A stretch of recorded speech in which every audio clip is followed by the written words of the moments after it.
আসসালামু আলাইকুম রহমতুল্লাহ। এই যে ফুটপাতের উপরে চলতি পথে একটি ম্যানহোলের ঢাকনা বিহীন জায়গাটা, এভাবেই কিন্তু রাস্তাঘাটের দুর্ঘটনাগুলো ঘটে। যে মানুষ যাতায়াত করবে সেই মাঝখানে, রাস্তার মাঝখানে যদি এরকম ম্যানহোলের ঢাকনা বিহীন এরকম ছিদ্র থাকে, যে কোনো সময় দুর্ঘটনা ঘটতে পারে।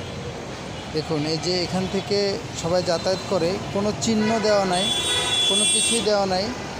আমি আগে একদিন এই জায়গাটাতেই একটা লাঠির গেড়ে গিয়েছিলাম, এই সাইডে মাঝখান থেকে ভেঙে একটা চালাকৃতির করে দিয়ে গেছিলাম, কিন্তু সেটাও এখন নাই। দেখুন, ঝুঁকি অবস্থায় ছিদ্রটা এখনও সেরকমই আছে।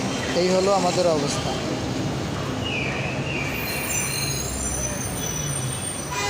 এটা দেখার মতো কোনো মানুষ নেই। প্রশাসনের দৃষ্টি আকর্ষণ করে বলতে চাই, এই ধরনের ঢাকনাবিহীন ম্যানহোলগুলা বন্ধ করা হোক।